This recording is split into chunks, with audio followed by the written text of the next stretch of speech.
ये जो आपस में जो रोना धोना करते हैं ना, शिवसेना की क्या औकात है? शिवसेना अपने आप इतनी बड़ी पार्टी मानती है, बीएमसी के अलावा उनकी क्या स्थिति वहां के अंदर? आप लोकसभा चुनाव के अंदर आपने देखा, सबसे बड़ी पार्टी कांग्रेस बनकर उभरी थी वहां पे, शिवसेना का स्ट्राइक रेट सबसे खराब वहां पे था।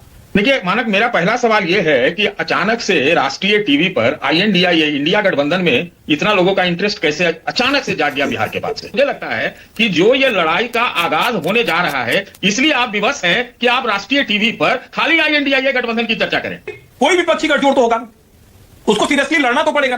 मुकाबला और कांटे का होगा। मुझे अभी नहीं दिखता कि बीजेपी ममता बनर्जी को अपदस्थ कर देगी। ममता जी वो सारी नीतियां चला रही है वहां, जिसको लेकर हम अलग अलग राज्यों में देखते रहे कि करके कोई चमत्कार कर लेगा। ममता जी बहुत स्ट्रांग है। और 10,000 डाल दिए फिर तो मुकाबला ही खत्म हो जाएगा ना? नहीं, वो लगातार वो कर रही है। मैं बीच में भी कलकत्ता गया था तो पहले पेज पर विज्ञापन था वहां, 27 योजनाएं दिखी मुझे। कैश की बात कर रहा हूं, उसमें वो भी शामिल है। देखिए, मुझे हर्ष जी को ये बात कहना नहीं चाहता था, लेकिन ये पिछले चुनाव में भी बीजेपी को जिता रहे थे एक टीवी डिबेट में। कोई पॉलिटिकल पार्टी वोट चोरी का आरोप लगाए, समझ में आता। आप मत लगाइए कम से कम वोट चोरी का आरोप।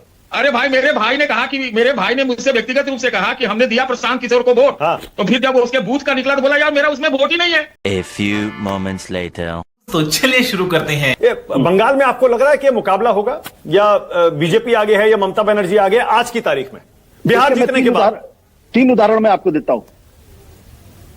त्रिपुरा के अंदर भारतीय जनता पार्टी कहीं थी? कहीं नहीं थी।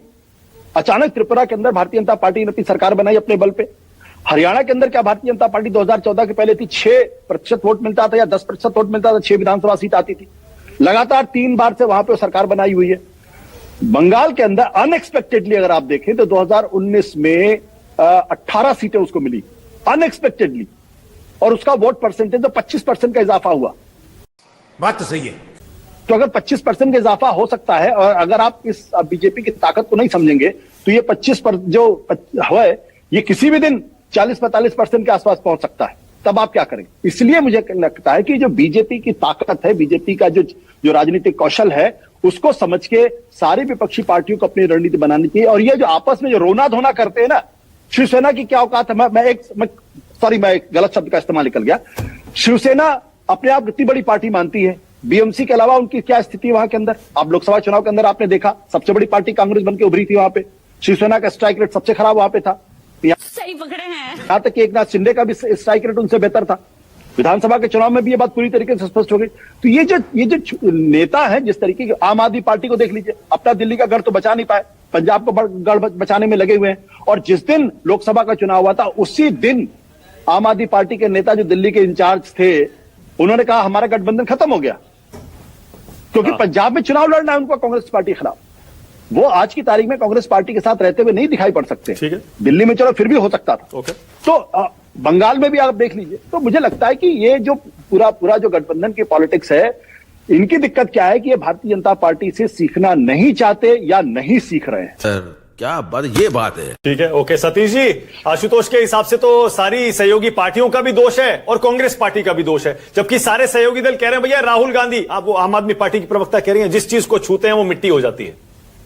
और शिवसेना उद्धव ठाकरे, समाजवादी पार्टी कह रहे अखिलेश यादव को बनाइए नेता। कौन जिम्मेदार है?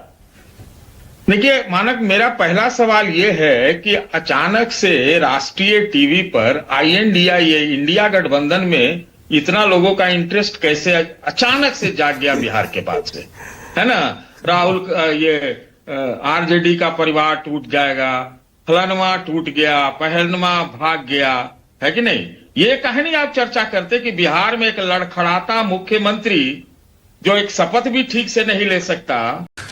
तू समझा? हाँ। नहीं, तू समझा नहीं। समझे कि नहीं? और बीजेपी JDU के बीच जो भ्रम पैदा हुआ था, क्या वो भ्रम नहीं चालू हो गया? अब दिलीप जायसवाल की क्या हैसियत है INDIA के ऊपर टिप्पणी करने का? वो बताए कि JDU में क्या हुआ जो सम्राट को सम्राट बना दिया गया। इतना बड़ा बहुमत लेके सतीश जी NDA आया है और आप उसी पर सवाल उठा रहे हैं, बताइए। कमाल है। कौन लेके आए? भाजपा लेके आए? NDA बोला मैंने NDA बोले आप? हाँ। अच्छा, इसीलिए गृह मंत्रालय जो है नीतीश जी से छिन गया। अच्छा सतीश जी, एक सेकंड देखिए, बिहार पर तो हम लोग डेली चर्चा करते आए हैं और आप भी उस डिबेट में हमेशा रहे हैं, ठीक है? इंडिया गठबंधन पर चर्चा क्यों नहीं होनी चाहिए सतीश जी? जब मैं समाजवादी कह रहा पार्टी हूं, सवाल होनी उठा रही है, शिवसेना उद्धव ठाकरे गुट सवाल उठा रहा है, आम आदमी पार्टी सवाल उठा रही है। मैं लीजिए, आजकल पॉलिटिकल पंडित मत बोला कीजिए, सब लोगों को आप पॉलिटिकल चौधरी कहा कीजिए। हम लोग भी सब शामिल हैं उसमें, गलत सलत कोई सही तो होता नहीं है, कोई नहीं सही होता। नहीं सर, हम उसमें क्या है? पॉलिटिकल पंडित हैं सर, चौधराहट मुझ में नहीं है। मैं नहीं मानता। मैं कह रहा हूं कि INDIA गठबंधन पर आप चर्चा कीजिए, हाँ। लेकिन ये मैं कह रहा हूं फिर गलत साबित हो जाऊंगा, कोई बात नहीं, होगा सब हो जा रहे हैं। हाँ। अब मैं समझता हूं कि कांग्रेस के अच्छे दिन आने वाले हैं, इसकी आहट मुझे सुनाई पड़ रही है, क्योंकि वाह। कांग्रेस आजकल दोस्त कौन है, देखिए राष्ट्रों जी ने बताया ना अभी कि किसी दोस्त के यहाँ है, ये नहीं बताया किस दोस्त के यहाँ है, तो कौन किसका दोस्त है, कहाँ का दोस्त है, कितना बड़ा दोस्त है, ये पता ही नहीं चल रहा है। कांग्रेस भी अभी हमको लगता है ये सोच पड़ी है कि अब इससे बुरा कहां जाएंगे, जाने दो, जिसको जा रहा है जाए, यही नहीं, अभी और सुनिए, जाने दो। तो इसलिए मैंने कहा कि अब अगर ये निर्णय बढ़िया से फैसला कर देते हैं या दुक्की से बाहर निकल जाते हैं तो अकेला लड़े, ये ज्यादा बढ़िया लड़ाई होगा। मुझे लगता है कि जो ये लड़ाई का आगाज होने जा रहा है, इसलिए आप विवश हैं कि आप राष्ट्रीय टीवी पर खाली INDIA गठबंधन की चर्चा करें। मैं ये कहना चाह रहा हूं। अरे सतीश जी, एनडीए की चर्चा तब हुई थी ना जब एनडीए में सीट बंटवारे को लेकर झगड़ा चल रहा था। डेली किया ना हमने, इंडिया गठबंधन में, महागठबंधन में भी खूब, जब सीटों को लेकर फ्रेंडली फाइट और बंटवारा नहीं हो रहा है, खूब हमने चर्चा किया ना। हम छोड़ते नहीं है सतीश जी किसी मुद्दे को नहीं। ये गड़बड़ है बाबा। लेकिन इंडिया गठबंधन पे आप कह रहे हैं नहीं करनी चाहिए, मुझे लगता है चर्चा करनी चाहिए। क्यों नहीं करनी चाहिए? अगर आप फैक्ट्स में जाइएगा, तथ्यों पे जाइएगा, तो INDIA गठबंधन बनने से पहले ही बिखर गया था, इसमें तो कहां से दो राय है। ममता थी क्या, ममता ने नीतीश जी को निकलवा दिया, फिर वो क्या नाम है, आप पार्टी पहले ही घोषणा कर चुकी है कि हम है नहीं, और ऐसे ही एक आध दो और पार्टियां हैं, तो फिर बचा नहीं था कहां? अभी अचानक से जो था नहीं उसकी आप चर्चा क्यों कर रहे हैं, ये मैं कह रहा हूं नहीं कि जो बचा हुआ INDIA गठबंधन, मैं बताता हूं चर्चा क्यों कांग्रेस नहीं चाहती होगी। सतीश जी मैं बताता हूं, बलबूते जो भी राजनीति करना है गर्त में आके करना चाहती है तो उनको करने दीजिए ना। शाबाश। मैं बता रहा हूं ना सतीश जी, रुकिए ना, मैं बताता हूं चर्चा क्यों कर रहे हैं इंडिया गठबंधन पर, क्यों जरूरी है चर्चा। ऐसे में जब बीजेपी और एनडीए इतना मजबूत होता जा रहा है, चुनाव पे चुनाव जीत रहा है, सतीश जी हमें तो फिक्र है लोकतंत्र की। हम तो चाहते हैं विपक्ष मजबूत हो, हम चाहते हैं इंडिया गठबंधन मजबूत हो, हम तो ये भी चाहते हैं कि बंगाल में भी अगर मिलकर बेहतर हो सकता है तो मिलकर लड़े। उसके बाद बंगाल के बाद तमिलनाडु है, उत्तर प्रदेश भी आने वाला है, असम है, तमाम चुनाव है। अगर मिलकर मुकाबला किया जा सकता है तो क्यों नहीं होना चाहिए? ये क्या बात करते हैं यार। अब मान लीजिए कि आप पार्टी कहे कि असम में कांग्रेस से मिलकर लड़ने के लिए, आप पार्टी जो है अरविंद केजरीवाल की है, तो ये आप चाहेंगे कि हो? ये वाला जो विरोधाभास है ना, ये दिक्कत आ रही है ना। और ममता बनर्जी कहेंगे कि मिल के तो लड़ो, हाँ। लेकिन 1-2 सीट ले लो, ये वाला समस्या है। तो ये समस्याग्रस्त है। हमको लगता है कांग्रेस पार्टी 61 सीट पर बिहार में लड़ी, 45 लाख वोट लाई है, और उनके हार का अंतर देखिए। भले लूट गए, पिट गए, बर्बाद हो गए, होने दीजिए, हमको क्या चिंता है भाई INDIA की, हमको इंडिया की चिंता है। INDIA और NDA की और बीजेपी की कोई चिंता नहीं है। ठीक है, बात तो सही है। वाह क्या सीन है। एक पैसा का चिंता नहीं। ठीक है, ओके। हर्षवर्धन त्रिपाठी। हर्ष जी, ये प्रियंका कक्कड़ जो कह रही हैं, क्या यही अब सारे इंडिया गठबंधन के घटक दलों में फीलिंग आ गई है क्या, भावना बन गई है क्या कि इनके साथ जाने से नुकसान होता है राहुल गांधी के साथ? नहीं देखिए, कोई भी हो, आप किसी रास्ते पर निकल पड़े हो और अगर लापरवाह आदमी बैठ जाए तो ध्यान भी बटाता है, और फिर आपको उसको ड्राइविंग सीट देनी पड़ जाए तो दुर्घटना कराता है। क्या बोला तूने? तो राहुल गांधी कुछ उसी तरह से तो हो ही गए हैं। अब ये अलग बात है कि भाई ठीक है, अब सतीश जी, राहुल जी नहीं परफॉर्म कर रहे हैं तो सतीश जी दुखी हो रहे हैं, कह रहे हैं कि हमको ये ना बोलो, ये बात ही न करो, गठबंधन की ना बात करो। ऐसे नहीं करना चाहिए सतीश जी। ठीक है, राहुल जी नहीं परफॉर्म कर रहे हैं, ना करें, हमको आपको क्या लेना देना, इतना क्या दुखी होना। ठीक है, आपका गलत हो गया, अनुमान होता रहता है, ऐसा क्या दुखी हो जाना, लेकिन ठीक है। लेकिन मुझे लगता है कि भारत के लोकतंत्र की यही खूबसूरती है, और हम हमेशा, ये आज नहीं है, कई बार लोग कहते हैं भारत के मीडिया को अलग अलग संदर्भों में देखते हैं और दूसरे की प्रशंसा करते हैं, लेकिन मुझे तो आज तक नहीं याद है कि भारत का मीडिया कभी एकदम से वो किसी विषय को किसी के हिसाब से चर्चा करे। अरे कहना क्या चाहते हो? इस गठजोड़ की चर्चा क्यों हो रही है? एक तो पहली बात तो इंडिया मत कहा कीजिए मानक जी, आप मतलब मेरी बात नहीं मानेंगे। देश के नाम से कोई गठजोड़ नहीं हो सकता है, ये गलत तरीका है। और वैसे भी इतना टूटा फूटा कैसे हमारा देश मतलब इस अवस्था में नहीं रहना चाहिए, एक तो ये। लेकिन कोई विपक्षी गठजोड़ तो होगा ना, उसको सीरियसली लड़ना तो पड़ेगा ना। डेमोक्रेसी के लिए जरूरी है कि जो लड़ने वाले हैं उनका अपने ऊपर तो भरोसा हो। भाई ठीक है, सतीश जी को तो भरोसा था राहुल जी के ऊपर, लेकिन राहुल जी को अपने ऊपर भरोसा था मत बोलिए, अभी भी है। उन्होंने बाकायदा कहा था मुझे पूरा भरोसा है, मुझे यकीन है राहुल गांधी झूठ नहीं बोलते। उसके बाद पॉलिटिकली उसकी राहुल गांधी की आलोचना कर चुके हैं, लेकिन भरोसा अभी भी है सतीश जी को। जलवा है हमारा। नहीं, अब भरोसा नहीं है। अब आपने देखा नहीं, आप क्या चाह रहे हैं, कितना आप उनको जाने दीजिए। वो अब भरोसा नहीं है, अब वो कह चुके भाई। अच्छा, भरोसा होगा कैसे? आप किसके ऊपर भरोसा करते हैं?